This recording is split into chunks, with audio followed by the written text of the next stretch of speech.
Doodlebud here. I got this Sheaffer PFN pen for men. It's the version 5. Beautiful gold cap. I wanted to get it in a different color. This is a green. It's not flawless, but if you want to get one that's in absolute mint condition, it's a very expensive pen. And wanted to get one, but didn't like the price, so found one that needs a little fixer-upperin'. The best part is the nib here is in really nice condition. Overall, the pen is really good. Also got this Snorkel filler, so it needs to be re-sacked and all that stuff, but I thought that's pretty neat. It just goes down in there and does that. That's you don't see that these days. I've never had that on a pen. I've only briefly seen it, thought that was cool. So I've never done one of these pens before. So I asked on my live if you want to see me give it a shot to restore one of these pens. Let's get the party started. Starting off with things very simple, just going to use some nice warm water, just a tad of soap, and just let everything soak in there before I really start trying to unthread parts that seem a little bit stiff.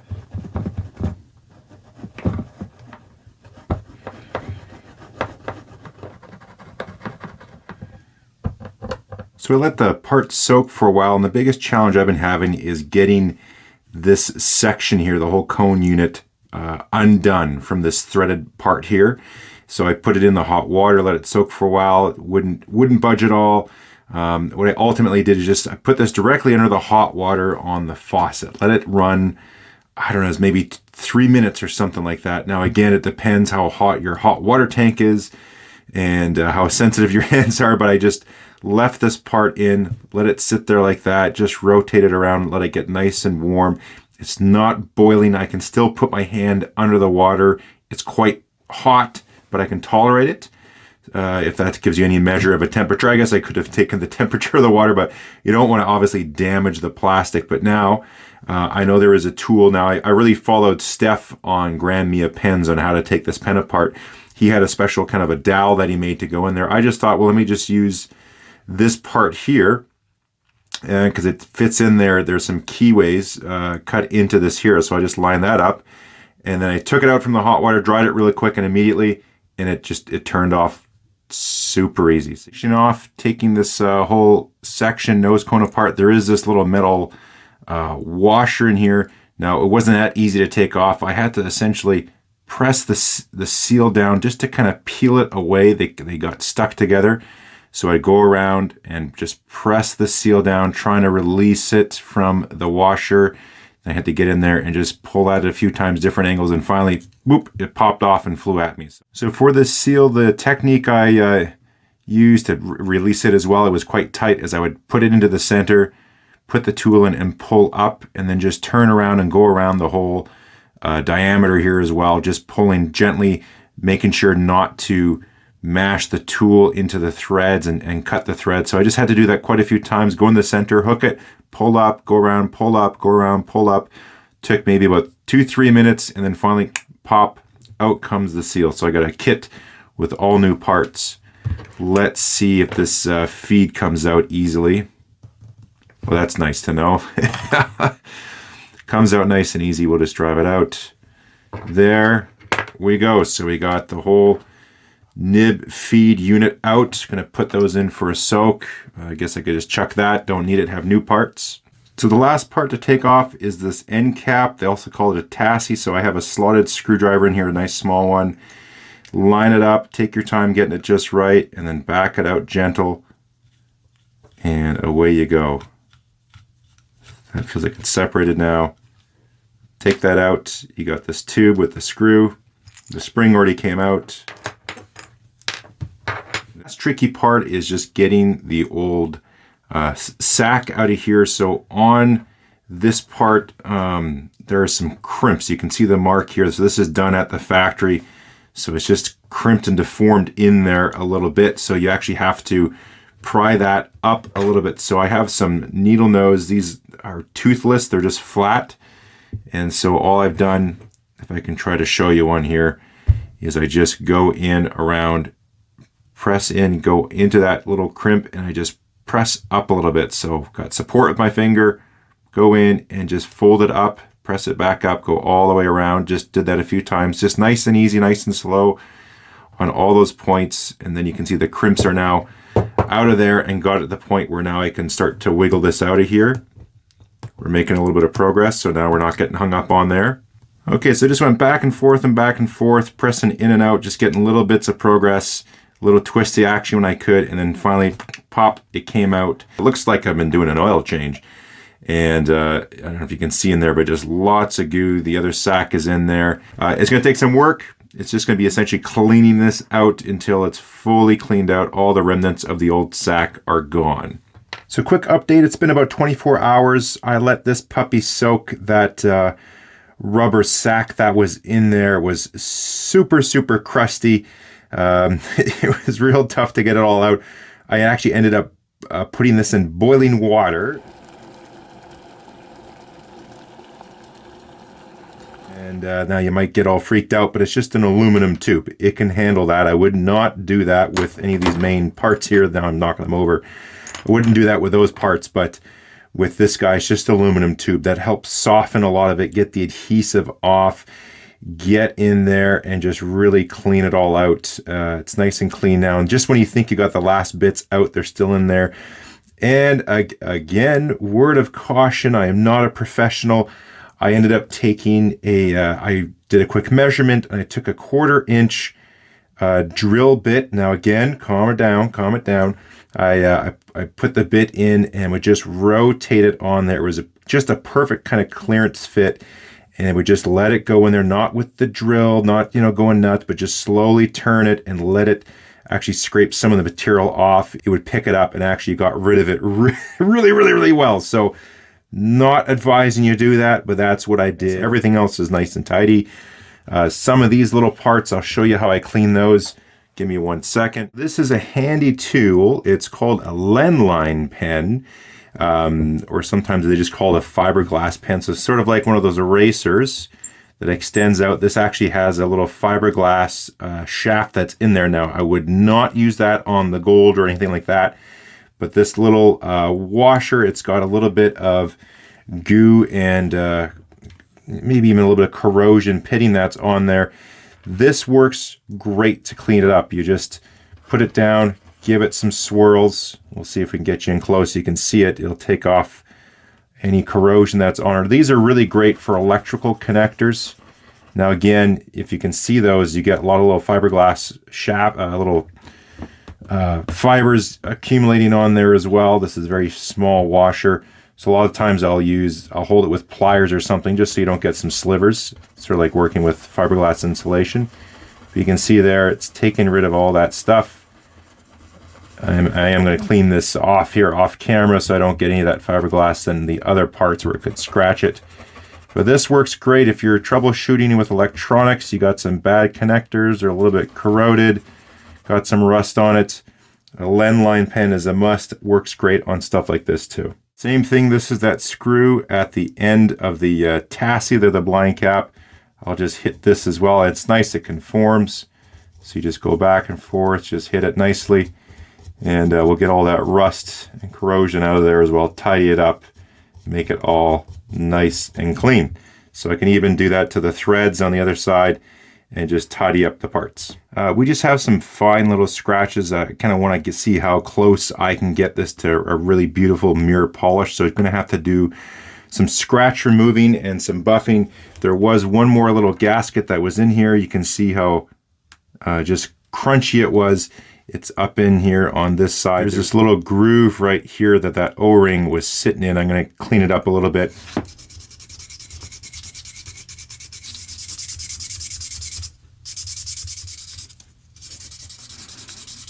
So here's an update. After some sanding, I ended up having to go down to the 1000 grit, then the 1500 and 2000. You can see it's still just a touch wet, but all of those scratches are gone now. Let me find that little hole here. So the bigger ones were kind of through here, and you can see they're not there anymore. So next up, going to do some polishing. I'm using the Novus plastic cleaner kit. It's got a 3-2-1 system. So if you start off with 3, the heavy scratch remover, follow the instructions are on the bottle. then 2 for fine scratches, and 1 for a fine polish at the end. Follow the instructions that are on the bottles. I'll have a link in the description. Just picked it up on Amazon, pretty reasonable. I've used these fairly often when I used to make was laser scanners. In particular, is one for scanning baby heads of all things, and feet as well. These we'd use this to polish up the Lexan panels that were on there to make sure there's no scratches and wouldn't mess up the laser line. So let's get to this, and I'll just follow along in the instructions and give it a go.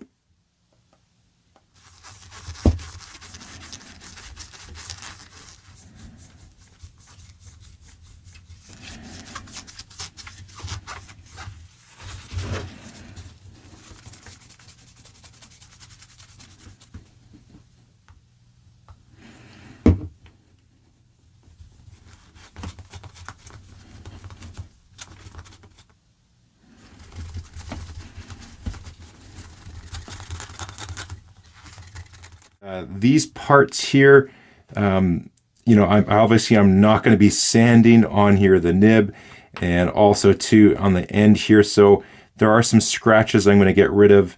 I'm going to tape this off. I'll put a little bit of tape on there and go to town on here. Same process. I might be able to do it with just a scratch remover. I'll see how that goes first. I'll use the number 3 bottle, see how it is. There is a minor tiny crack on here. I was informed of that when I bought the pen.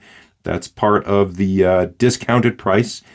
So I'll see what I can do there as far as polishing that out and how much it shows up as well. But yeah, so if I really need to, I will wet sand as well.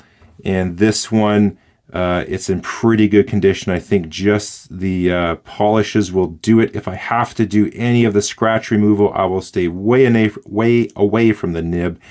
And you know, if there's any stuff in there, I'm not gonna toy with that. I don't want to be scratching this up. So just gonna continue that process with the rest of the parts. So here are all the bits finished and polished and all shined up. Again, I can finish off with a little bit of carnauba wax and some other things as well. There are some more appropriate polishes. If you watch Stef on Grand Mia pens, he uses this one called Renaissance.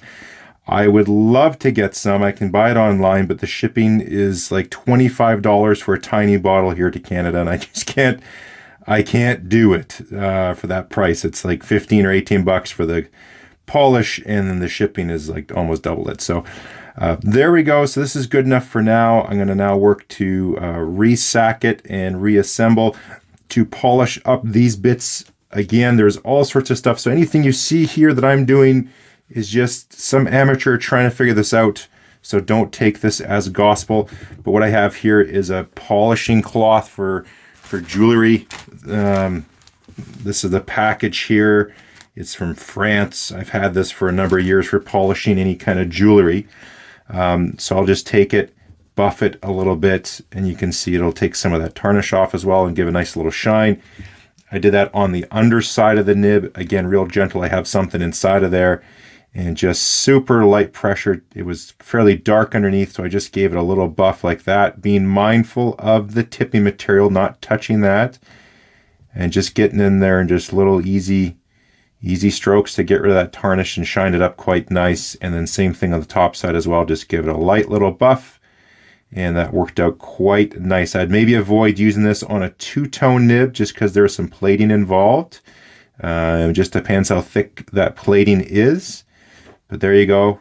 We got some nice shiny gold on there. Looks really good. I figured since I'm getting these bits shiny, I might as well get these bits all nice and shined up. So I just took some of my mother's aluminum mag wheel polish, gave it a good one with a nice cloth there, shined it up. Just got all the tarnish off of this here, so it's nice and shiny on the little ring here as well. Just get all the parts nice and clean and polished up, so it's going to look great. So this is the repair kit. It's a PFM repair kit from Vintage Pens, and so I picked it up on eBay. I should have gotten some other stuff on there as well while I was doing the order, but didn't really think ahead.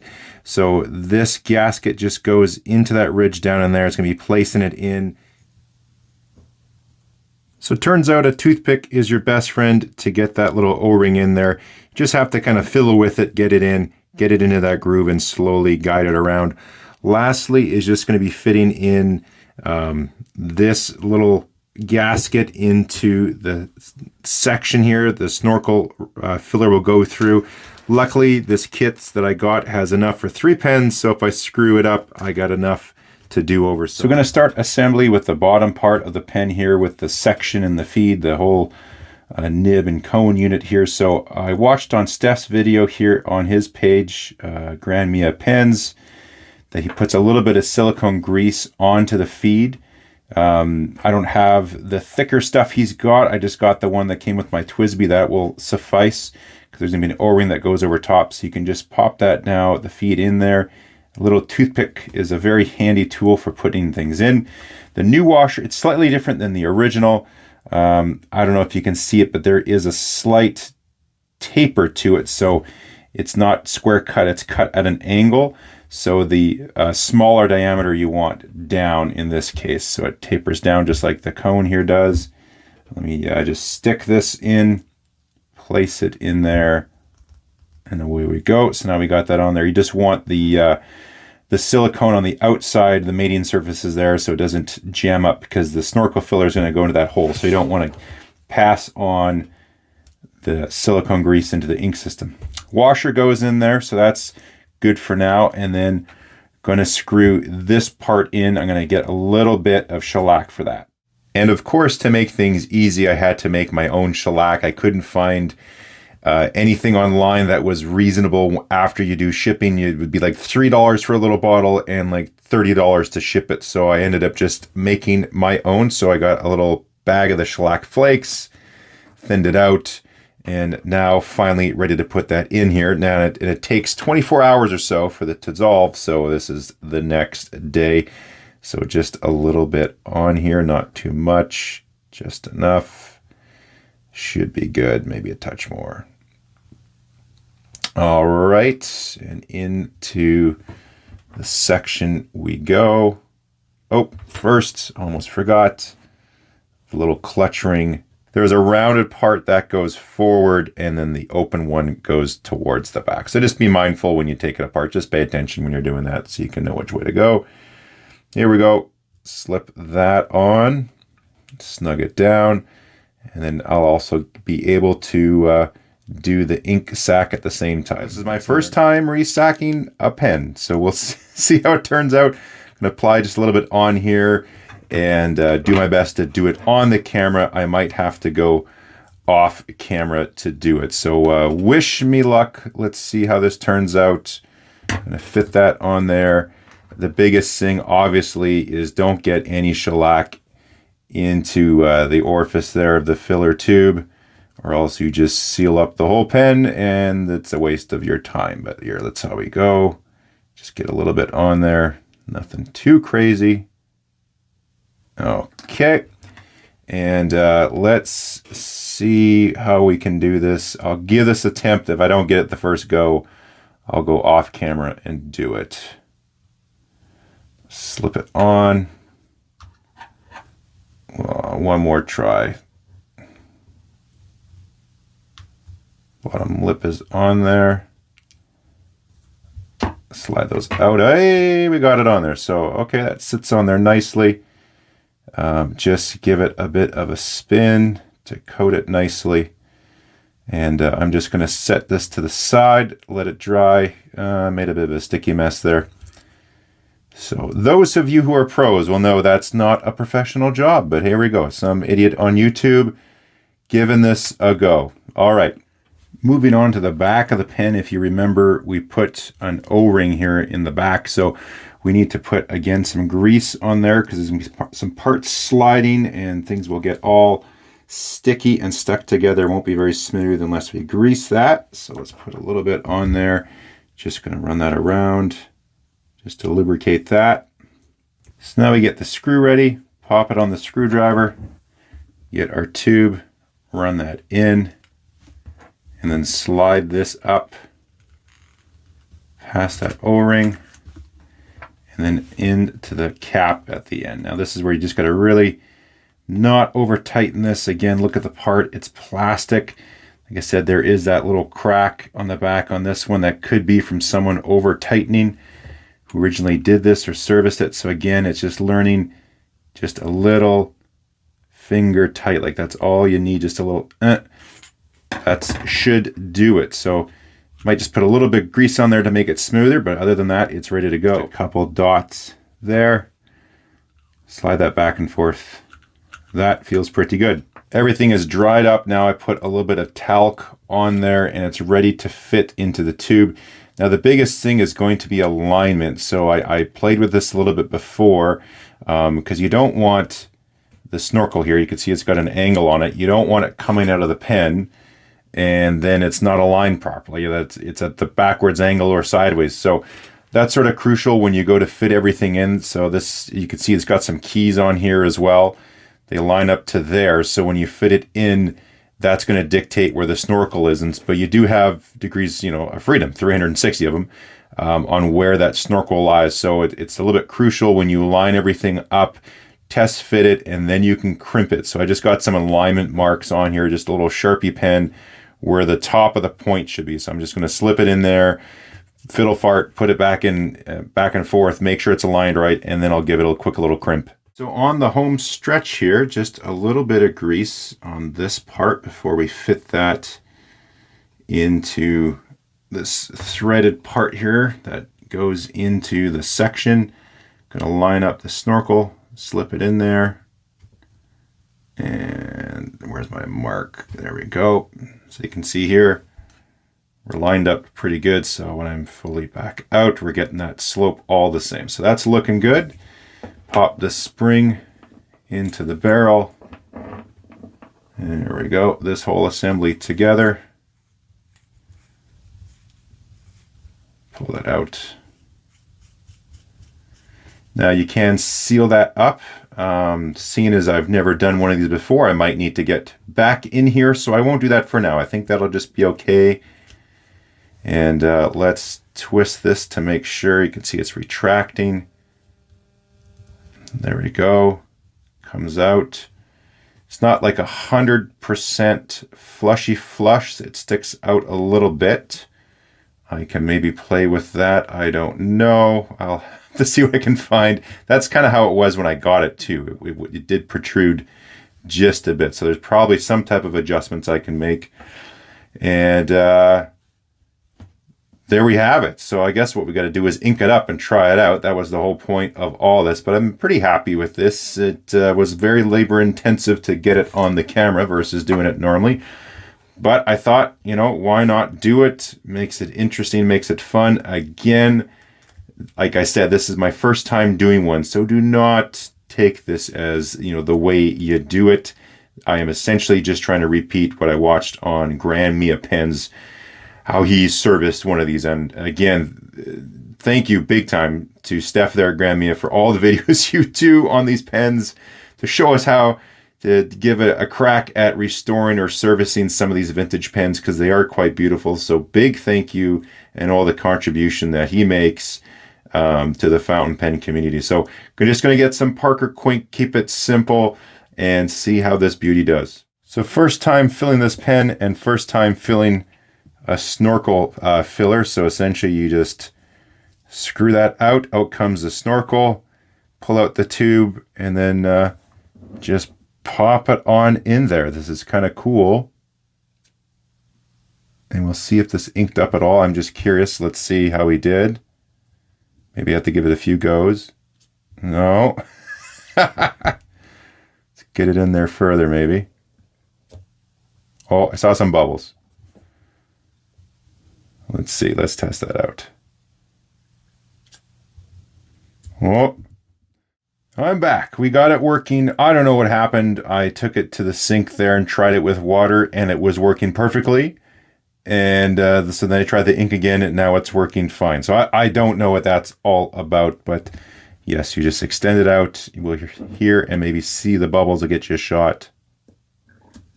That's what we're looking for. Leave it in for, I don't know, 5-10 seconds, something like that. And then we'll take it out. That's good enough for now. I'll fill it again, but just this way you can see. You can see, well, that shoots out pretty good. All right. The moment I've been waiting for, and you probably as well if you stuck in this long, I filled it up with Parker Quink. I've been recommended by people I know that restore and sell vintage pens and service them.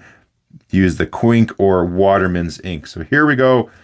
Going to post it. I like the pen posted. I think it's just, let's get you a little closer.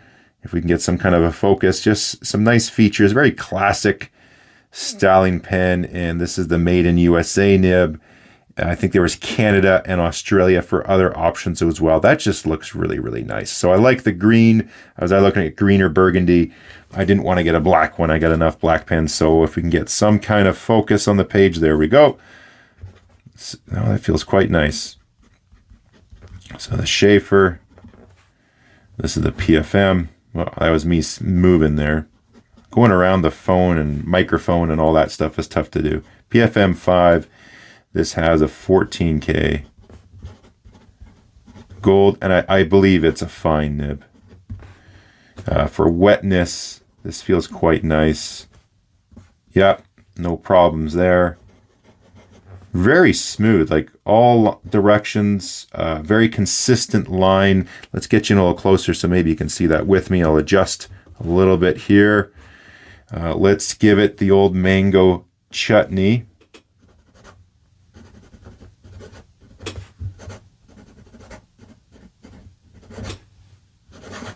Yeah, it's pretty darn good. I like it. I like it a lot. This is going to be a fun pen to use. So there we go. You know, if you stuck that long, I appreciate you checking this out. Again, I am not the authority on this. This is me watching videos on YouTube and then applying what I've learned and giving it a shot myself. And I'm reasonably happy with it. I could get a nicer finish on this barrel. I've seen some of the polishes that are available that would do a much better job. They're just not available here locally. And I don't feel like spending $30 on shipping for a $5 or $7, $8 item. So next time I have a few pens to do, if I get to that point, I'll order some of that and probably revisit this and be able to polish other pens a little bit nicer as well. There we go, job done. It's working. Is it a professional grade restoration? Absolutely not, but I'm pretty happy with this for a first attempt. I like the pen. It's, you know, when you do this stuff like this, you get a bit of a story behind it. Maybe it makes the pen a little bit more fun because you remember grinding the nib or servicing it, or if you got a really good deal on a pen or it was gifted or limited edition, something like that. So thanks again for watching. Subscribe, like, and comment, and we will catch you next time.